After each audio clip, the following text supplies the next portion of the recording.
the MS Michigan Man 64 podcast.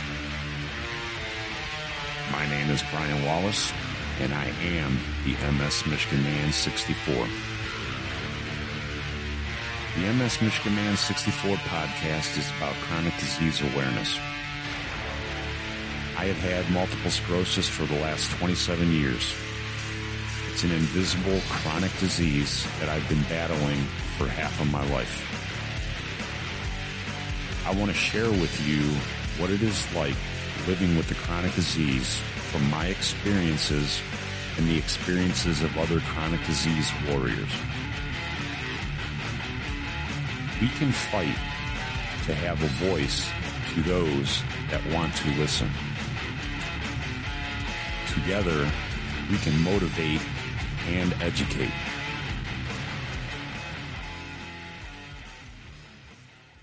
Hi, and welcome to the MS Michigan Man 64 podcast. Today, I am sitting down with another MS warrior from the state of Iowa, which I have been to a couple of times in my playing days. I got to play the University of Iowa. But please welcome to the podcast, my friend Caty. How you doing, Caty? I'm doing pretty good. That's good to hear. That's good to hear with an MS warrior. Pretty good is a good day. So, Caty, you got diagnosed with MS. Can you kind of take us through your journey, how old you were, like when you started getting symptoms, and, just kind of like let us know what happened with you? Well, it was in 2009 in April. On a Monday, I woke up and like my lower legs were numb. Didn't think too much of it. Figured maybe maybe I slept wrong or something. Mm-hmm. Then the next day when I woke up, it had gradually gone up to about waistline. By the end of that Friday, it had completely gotten so that it was from the neck down. Oh, I couldn't feel anything. Wow. So, I mean, did you go to the ER? Or, I mean, that had to be like a terrible, terrible experience. Yeah, I was actually working at a hospital not too far from here. And the boss had asked me to cut a watermelon for patients. Mm-hmm. And I didn't feel comfortable doing that because I couldn't feel my hands. Yeah. So I told her that, and she told me that she was going to send me home to go get checked out and not come back until everything was figured out. So I ended up going to the ER that day, and they pretty much already knew. The doctor that saw me has a wife that has MS. Mm-hmm. So he was very familiar with the whole possibility, the situation, and sent me straight to a neurologist who confirmed it. Wow. And so you got diagnosed really, really quick then? Yeah. Wow. See, I mean, it's kind of a good thing that you got diagnosed quick, because I've heard so many it took 10 months for me to get diagnosed, and I've heard stories, for people that it's taken years. Do you remember having any symptoms after your diagnosis that you look back and said, you know what, that might have been MS? Actually, the neurologist had asked me about my past, my teenage years, growing up, things like that. And I mentioned several different things that he said could have been MS all along, and they just never thought about it. Never thought about it. Wow. I hear that so much, that people had these little things that they look back and after they connected the dots, they're like, you know what, it probably was MS 5 years ago, 6 years ago. It's crazy. So when you got diagnosed, I know that for me, I was 26 years old when I got diagnosed, 27. And the mental part of it, I was like, oh my God, I'm young, I'm strong, and just figuring out that I got a chronic disease that's never going to go away, and it's just going to change your life. How did you handle that? I won't lie, I did kind of break down a bit. The neurologist had me basically believing that everything was just downhill from there. They told me that by the age of 30, I would be permanently in a wheelchair because of how it was looking to progress at the time. Mm-hmm. But I'm 38 now, and I'm still on my feet working. So, proved him wrong. And it's sad that you got doctors telling you that. I remember when I was diagnosed, I was 5 years out of playing football and all that. When the doctor told me MS, and I'm like sitting there going, what now? And he goes, he goes, you just got to keep doing what you're doing, Brian. He goes, you're in great shape. Keep working out. I couldn't even imagine having a doctor tell me you're screwed. You're probably going to be in a wheelchair. That had to be just devastating to your mental health. Yeah, it was. I decided right away that I was going to do whatever it took to not let that happen. And well, clearly I managed to do so. Absolutely. So when you got diagnosed, did they get you on a DMT right away then? My first therapy was Rebif. Okay. Which I'm sure is a self-injection. Yeah. I didn't handle the injection stuff too well. Okay. So we went from that to I think one or two other ones that were a little bit more spread apart. And then I looked at the doctor and I told him, look, I'm done with the injections. We're going to have to try something else because I can't handle this mentally. Yeah. My exact words to him were, if I wanted to live my life on a needle, I would have gone into drugs. Yeah. Yeah. Right. I did Capaxin, which was a needle, and I didn't have, but I totally get the fear of needles things because that's just a thing that people have. So when you got diagnosed, were there, I'm not even sure, did I ask you what year it was that you got diagnosed? 2009. That's right. You did say that. I'm sorry. 2000, right. 2009. So there were some orals on the market then, right? I believe it was a couple years later that they ended up putting me on orals. Okay. And we tried 3 of those, and then my liver started having issues. Oh, Jesus. Wow. So then we went to Ocrevus, the infusion, and I was on that for several years, which is an every 6 months thing. Mm-hmm. And then my immune system was completely shot after that. Yeah. And now we're working on building it back up. Wow. So where have you gone in your progression? Now, I know for my first 15 years, 97 to probably 2015, I was pretty mobile. I didn't need a cane. I was actually, working. I was coaching football. I was doing everything that I really wanted to do. And then I started having to use a cane 2015. How did your progression go? I mean, were you pretty mobile for quite a while? Yeah. Actually, over the years, I've had to use a walker. I've had to use a cane. I've even had to use a wheelchair when I was pregnant with my last child. Mm-hmm. But luckily for me, I've managed to make it so that I don't need it every day. Yeah. Mainly because I just keep pushing myself, as they tend to tell us, if you don't use it, you'll lose it.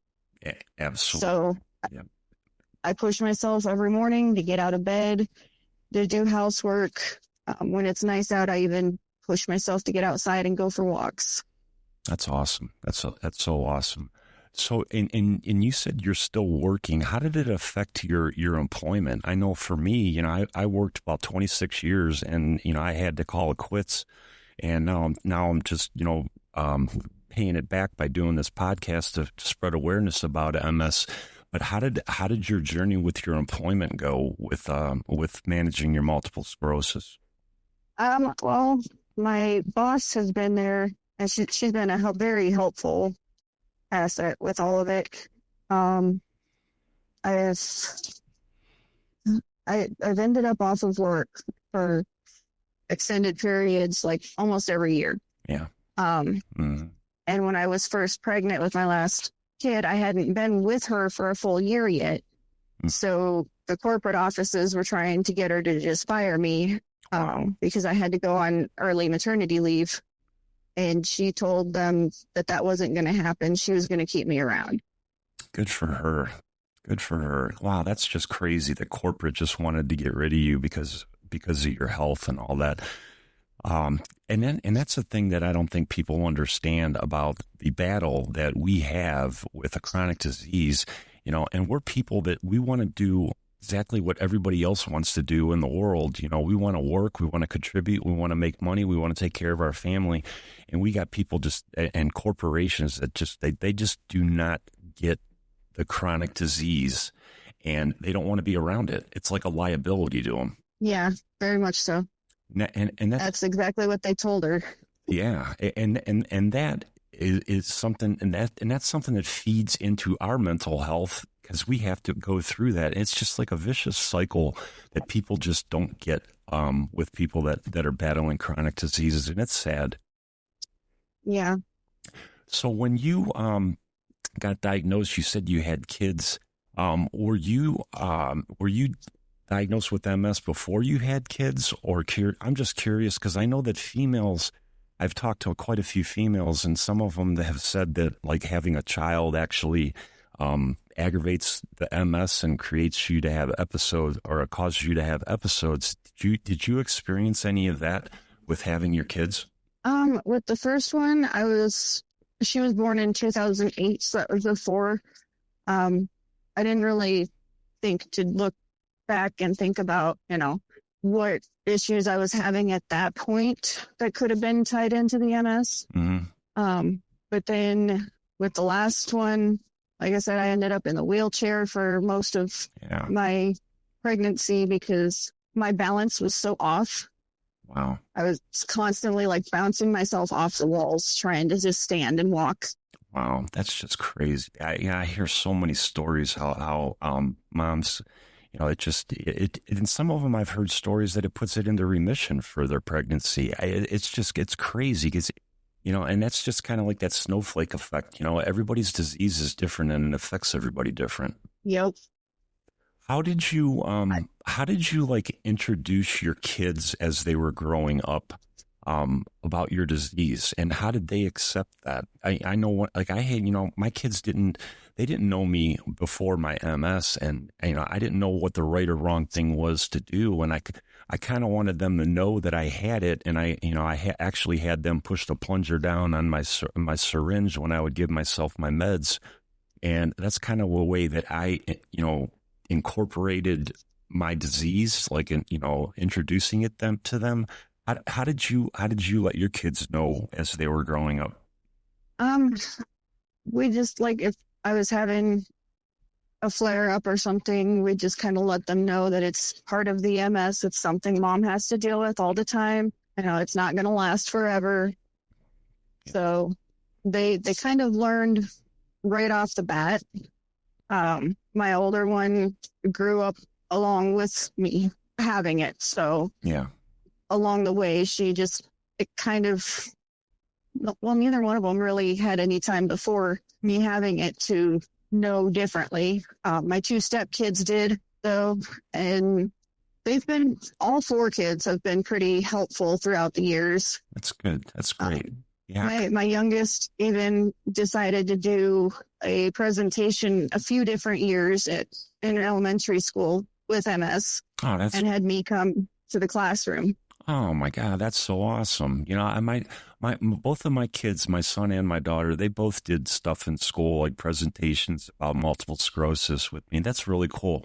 I mean, it really made me feel good when they told me they were doing it back at that time. I was like, that's awesome. That they're trying to spread awareness already at a young age. That's really cool. That's awesome to hear your kids did that too. Yeah, my stepdaughter she had to do a report on somebody who's like a hero to her, somebody she looks up to, and she did it on me with the MS. Oh my gosh, that is so awesome, Caty. That is so awesome. So you said that you have a couple of stepkids. So you went into a blended marriage. How did your husband deal with the diagnosis of the MS? He does really well for the most part. I mean, I can tell there's some days that he gets about as frustrated as me when I can't do things. Oh, yeah, sure. Because obviously that means he has to pick up the slack and he's constantly busy himself. So, yeah. But I mean, when we first found out, he made it a point to let me know that he's not going anywhere. Awesome. So that way I felt like I had actually somebody in the house with me all the time that, was my support system. Yeah. Oh my God, that's so awesome, man. Good for him. I pat him on the back because I know that there's a lot of strain on relationships after a chronic disease diagnosis. And I've heard so many bad stories, and I just, that's awesome that he, accepted the diagnosis and joined the journey with you and learned about it. Now, what has been the hardest part since 2009 for you, Caty? I'll give you mine. And this is just, I have people ask me all the time, you've had MS for 27 years. How do you deal with this and all that? I'm like, the physical part for me isn't really the hard part. Yeah, there's pain and all that. To me, it's the mental part is the hardest part. What do you think is the hardest part about this disease? I think I agree with you. It is mostly the mental part that takes more of a toll on me than anything.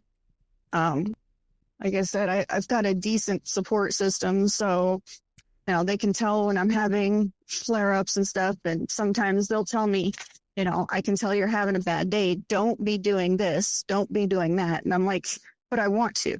I want to be able to do everything that you're doing and more. Yeah. But I mean, I've also had some past coworkers that, when my balance was off, they'd be like, "Are you drunk?" Yeah, I've heard that one. And they don't they don't understand that actually, just that statement itself kind of hurts. Yeah, it does. And I've heard that statement too, Caty. And people, and I think that's like a really frustrating thing and that goes along with the mental part, is that just people around just don't get it.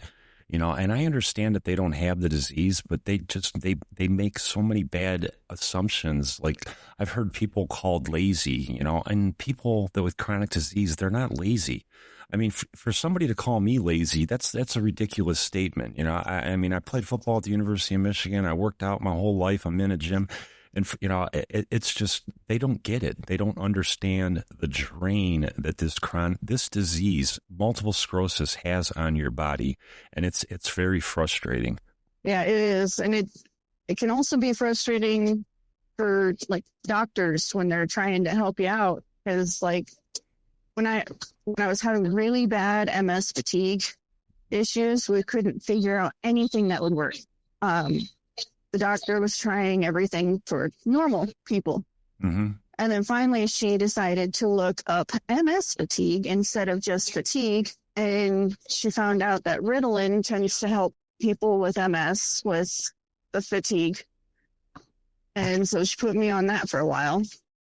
How did that help you? It did. And up until my heart decided that it wasn't going to allow me to stay on it. Well, of course.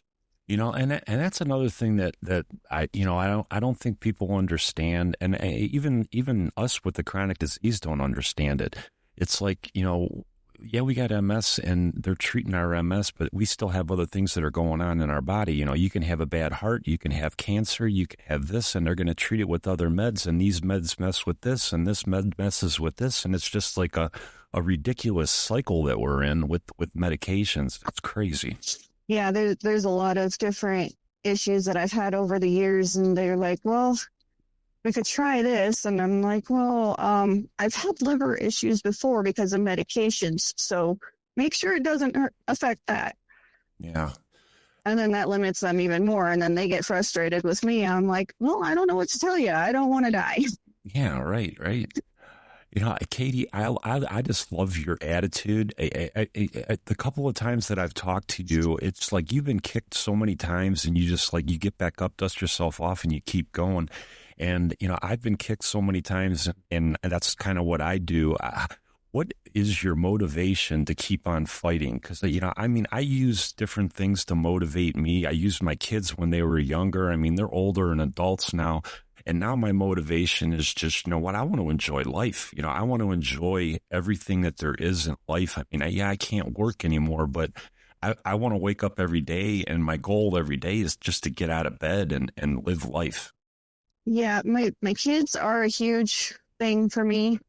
There have been a few times where I looked at my husband and I'm like, I can't do this much longer. I just can't. Yeah. It's It's insane. It's taking a toll on me in more ways than one. I don't know how to handle this anymore. And then he brings up the kids, and I'm like, all right, I'm still going to keep going. Yeah. I'm going to keep fighting. Yeah. Yeah. And that's what we do, man. We just find anything that we can. There's my motivation. I mean, when I got diagnosed and my mom was alone, my dad died when I was 15. So when I got diagnosed with MS and all that, I'm like, hey, my motivation is I gotta be around for my mom. She's by herself and she just got diagnosed with breast cancer. I mean, you just got to find different things to keep you keep you fighting every day in this disease, whatever it is. Yeah, exactly. To me, I just know that there's people that are not just my kids, but I've had like coworkers tell me that I inspire them because I won't give up. I just keep going. And so I keep thinking about everybody that's kind of watching me. And I'm like, well, I can do this. I know I can. Yeah. I've got people counting on me. I've got people watching me. I just got to keep going. Yeah, and sometimes we might need a little bit of help, but with a little bit of help, we can keep on going for a long ass time. I got 27 years under my belt, and I plan on getting another 20, and I'm hoping at least. So, Caty, what as far as your mental part, I know that when I got diagnosed, I kind of ignored the mental part. I'm like, I'm a guy, I'm a big football player, I'm strong. And I kind of ignored it. And it was like 15 years later when I really crashed hard. And I mean, I even had thoughts of suicide and everything else. And I finally reached out and talked to my doctor, and he immediately got me help. I seen a psychologist and all that. And they put me on a mental health medication, Effexor. And that really, really helped me a lot. And I thank him every day. He probably saved my life. How do you handle the mental health part of it? I mean, are you on meds, or do you do something just to help the mental health part of it? I used to be on meds, but again, I had liver issues, so I had to start trying to figure other stuff out. But I've been kind of experimenting a little bit with like herbal medicines now. Okay. So talk to me about that. What are you doing now? Well, I have I don't know if you end up with the same stuff on your TikTok FYP as I do, but I ended up with the Forgotten Home Apothecary book. Okay. And so I've been kind of just looking at different things in there. I've also had friends send me different recommendations from other herbal books that they've gotten.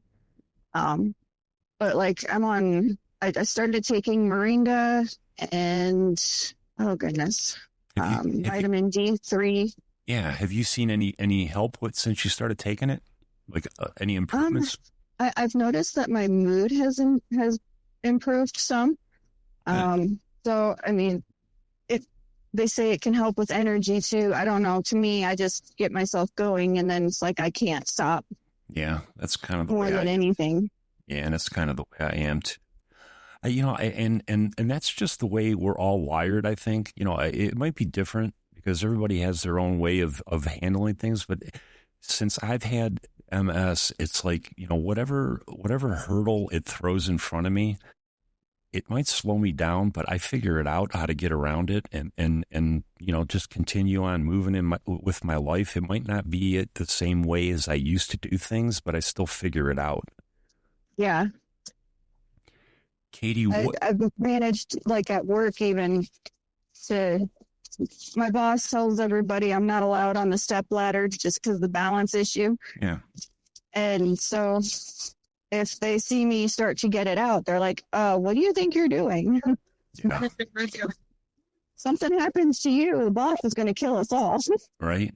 Yeah. That's good. You got people at work, though, that look out for you and they understand it.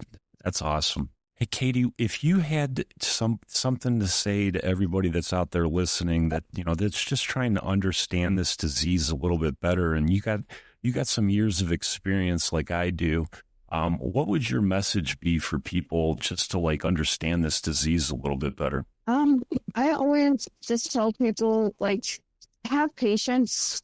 You never know what other people are going through. You never know, if the reason that they fell is because, their legs give out, or, just because somebody's stumbling around doesn't mean that they're drunk. Right.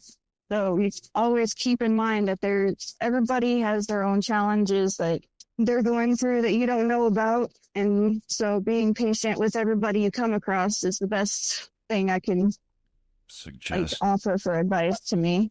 Yeah, I agree with that 100%, Caty. And I try to also tell people, just try to educate yourself about the disease. I mean, you can ask me any questions you want, but just because of what I'm telling you isn't going to be the same for somebody else that has this disease, because it's just so different.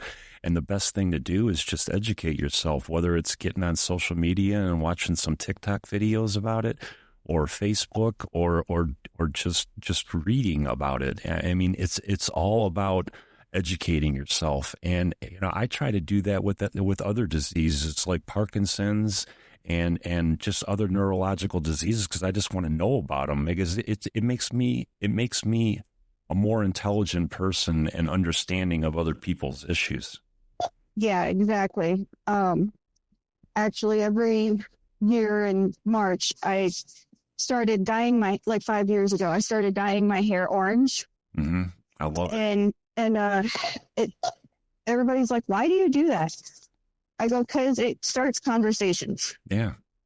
Yeah. And then, people are like, well, why did you choose orange of all colors? And I love that. Because I have MS. And then they're like, well, what's that?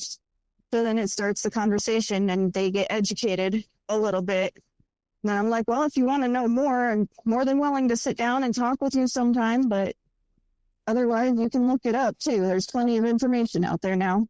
And I absolutely love that, Caty. I've never heard anyone tell me that they dyed their hair orange during MS Awareness Month. You're the first one. That is so awesome, man. All day. Yeah, I've even gotten my daughters to do it too. Oh my God, that is so cool. That is so cool, Caty. I just love talking to you. You are such a motivational person to talk to with this disease and how you handle it. I really appreciate everything that you have come on here and shared with us and helped me spread awareness with this disease. I know that you're such a badass fighter, and I enjoy talking to you. You're an awesome person, and I know that you're going to be continuing to do everything that you ever wanted to do with this disease, because you just never quit. I appreciate that. All right. Thank you so much, Caty, for joining me today. This is the MS Michigan Man. I'm going to get going. Don't forget to follow me on Instagram, MS Michigan Man 64. You can also find me on TikTok, MS Michigan Man 64, and on Facebook, Brian Wallace out of Brunswick, Ohio. Thank you for joining me today. Thank you, Caty. This is the MS Michigan Man. Brian, I am out till the next episode.